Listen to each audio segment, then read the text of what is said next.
Excellencies, ladies and gentlemen, I'm unable to join you in Hong Kong this week, but it is my great honor to share this message with this annual meeting of the International Finance Forum. This year marks the 80th anniversary of the Bretton Woods Conference, which created the international institutional architecture that underpins the global economy and financial system to this day. The officials who negotiated the agreements reached at the conference had lived through the economic and political breakdown of the 1930s, when failures of international cooperation made the Great Depression worse, fueling political extremism and ultimately war. Together with banking crisis, deflation, and chaotic currency devaluations, escalating protectionism contributed to a collapse in global trade and a retreat by major economies into increasingly isolated blocs. Bretton Woods sought to prevent a repeat of beggar-thy-neighbor policies by putting in place frameworks for countries to treat trade, monetary issues, and even domestic macroeconomic policies as matters of common interest. It recognized that countries' economic problems could not be solved without cooperation across countries and issues.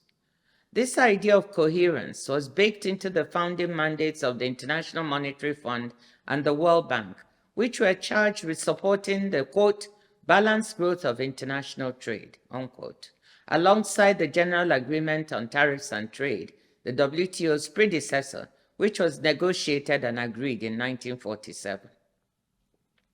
If cooperation and coherence were necessary back in the 1940s, they're even more so today, as we grapple with cross-border problems such as climate change and pandemic disease.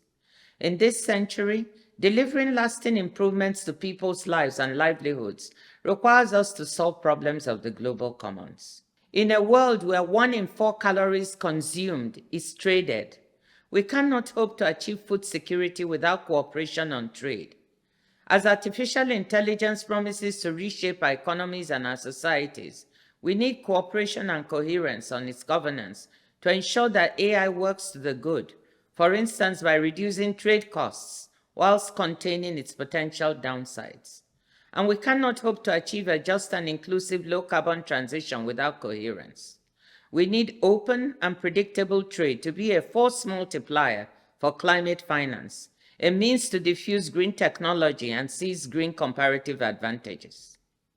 Unfortunately, the tensions we are seeing today and the proposed policies to handle them, such as tariffs and unilateral trade measures, revive memories of the 1930s. Although global trade has been largely resilient through the shocks of the past 5 years, the data now show signs of fragmentation along geopolitical lines, and the pressures on the trading system are only increasing. If these trends continue, it will diminish countries' abilities collectively and at the national level to respond to problems affecting people's lives and opportunities. And if they get worse, we could find ourselves on a path that leads back to the economic disorder of the 1930s. We should be very reluctant to watch that movie again. We must be vocal about defending what is in the best interests of people globally. The world still badly needs multilateral cooperation. We need to redouble our common efforts to support the open, fair, and predictable multilateral trading system so we can bring solutions to the issues of our times.